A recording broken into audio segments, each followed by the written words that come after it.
Assalamualaikum warahmatullahi wabarakatuh. Perkenalkan, nama saya Feby Valentine Samosir dengan NIM 251051199. Pada pertemuan 3 algoritma dan pemrograman, kita akan membahas mengenai namespace.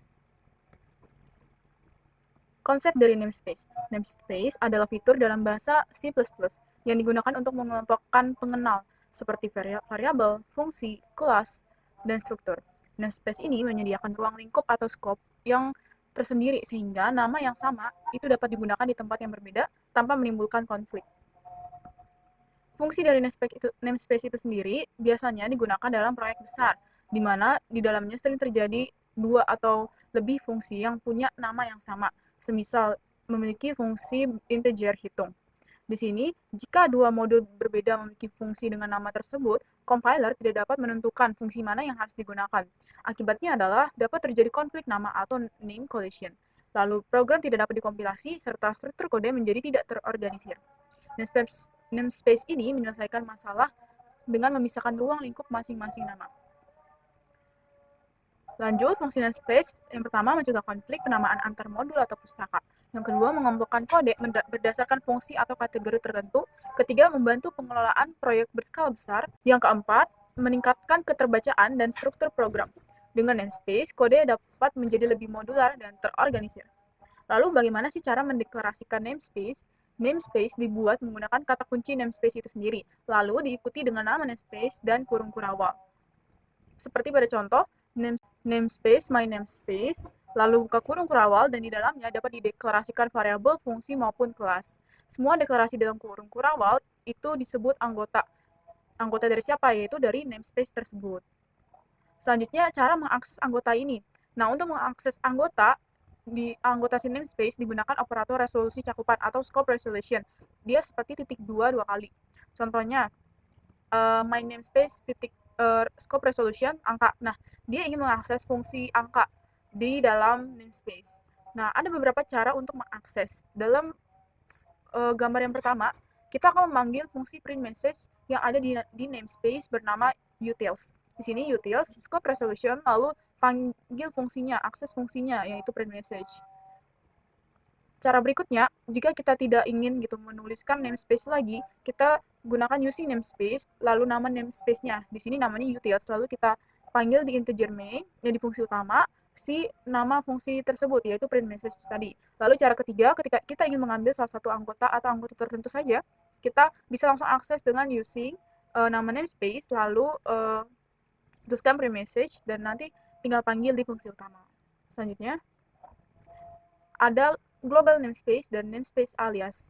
Global namespace adalah ruang lingkup paling luar dalam program C++. Semua variabel, fungsi, atau objek yang ditulis di luar namespace atau kelas secara otomatis berada di global namespace. Dengan kata lain, jika suatu elemen itu nggak dimasukkan ke dalam namespace tertentu, nah berarti itu sama aja dia berada di luar atau di global namespace.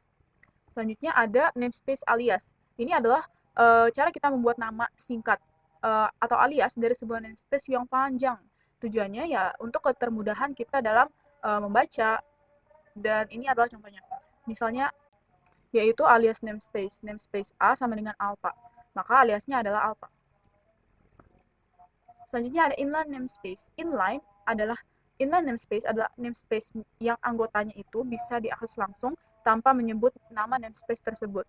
Biasanya digunakan untuk versi library atau API.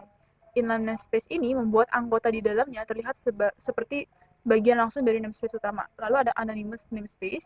Dia ini adalah namespace tanpa nama. Dia anggotanya hanya bisa digunakan di dalam file itu, file yang sama. Anonymous namespace digunakan untuk membuat variabel atau fungsi menjadi private pada satu file saja, sehingga tidak terjadi konflik dengan file yang lain. Lalu bagaimana sih best practice untuk namespace? Yang pertama, gunakan namespace untuk mengelompokkan kode yang memiliki fungsi atau tujuan yang sama biar terstruktur dan rapi. Hindari penggunaan using namespace, misalnya using namespace std pada global scope, karena itu bisa menyebabkan konflik nama jika terdapat fungsi atau variabel dengan nama yang sama. Berikutnya, gunakan namespace alias jika nama namespace terlalu panjang. Lalu gunakan anonymous namespace untuk variabel atau fungsi yang hanya digunakan dalam satu file sehingga tidak dapat diakses dari file lain. Lalu gunakan inline namespace ketika ingin mengelola versi library atau API tanpa mengganggu kompatibilitas kode yang sudah ada. Lalu selanjutnya ada contoh praktik pada studi kasus 1, 2, 3, hingga 4. Saya akan menjelaskan step by step dari studi kasus bagian codingannya. Di sini kita akan mengimport library IOStream.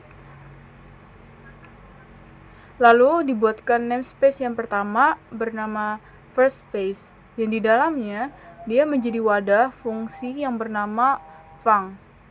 Di dalam fungsi func ditulis cout inside first space. Lalu selanjutnya saya membuat fungsi yang kedua, namespace yang kedua, yaitu bernama second space. Di dalamnya juga ada fungsi func. Nah, keduanya ini memiliki, baik namespace 1 dan 2 memiliki nama namespace yang sama, tetapi hal ini tidak apa-apa karena kita bisa memisahkan fungsi yang namanya sama itu dengan namespace. Selanjutnya kita memilih namespace yang akan kita gunakan nih, yaitu using namespace first space, karena kita ingin memakai yang first space ya. Lalu di fungsi main atau fungsi utama kita akan panggil func. Nah, otomatis ini akan memanggil yang si first space. Kesimpulannya, program ini menunjukkan beberapa hal, seperti kita bisa membuat lebih dari satu namespace dengan dengan fungsi yang sama dan memiliki nama yang sama juga tanpa konflik. Studi kasus yang kedua, nah selanjutnya kita masih menggunakan dari studi kasus yang pertama ini, tetapi using namespace yang kita ketikkan adalah first space, scope resolution, lalu second space. Nah, jika kita melakukan kompilasi, maka hal ini akan error. Nah, di mana sih letak errornya? Di dalam terminalnya dikatakan second space is not a namespace name using namespace first space, ini pokoknya yang ini. Nah, kenapa sih? Karena ini tuh adalah kesalahan. Second space itu bukan bagian dari first space. Keduanya ini adalah namespace yang terpisah dan berdiri sendiri, sehingga sintaks nested namespace ini tidak berlaku. Akibatnya ya compiler akan menolak kode tersebut. Nah, kita bisa melakukan perbaikan dengan menulis using namespace second space. Dia memanggil secara eksplisit. Nah, lalu nanti pemanggilan func di main itu akan mengarahkan ke fungsi yang benar. Kalau kita mau menampilkan yang namespace second ya, ini menunjukkan bahwa namespace itu berdiri sendiri dan harus dipanggil sesuai nama aslinya. Di kasus yang ketiga, langsung saja di bagian mainnya kita memanggil secara eksplisit namespace-nya. Maksudnya adalah kita langsung menyebut namespace asal fungsi, sehingga compiler tahu nih, tahu persis di mana sih fungsi yang dipanggil dan tidak terjadi konflik nama. Ini tuh cara yang lebih aman daripada menggunakan using namespace, karena udah jelas nih fungsinya berasal dari namespace nama, misalnya first space, di dalamnya ada fungsi func. Nah, kalau mau fungsi func juga, tetapi di second space ini adalah cara yang lebih aman dan tepat, langsung ke namespace yang diinginkan. Pada studi kasus yang keempat, didefinisikan sebuah namespace yang bernama utils. Dia berisi fungsi print message. Nah, nanti fungsi ini mau kita panggil di dua tempat. Ada melalui metode showMessage dari kelas myClass. Jadi sini bikin kelas myClass dan di dalamnya ada pesan print message ini. Lalu kita coba juga langsung di fungsi main melalui utils scope resolution print message. Hal ini nunjukin apa sih? Yaitu nunjukin pemanggilan ini tuh secara eksplisit yang menyebut nama namespace asal fungsi. Dengan begini, compiler jadi tahu persis seperti yang tadi. Sekian penjelasan dari saya, kurang lebihnya mohon maaf. Assalamualaikum warahmatullahi wabarakatuh.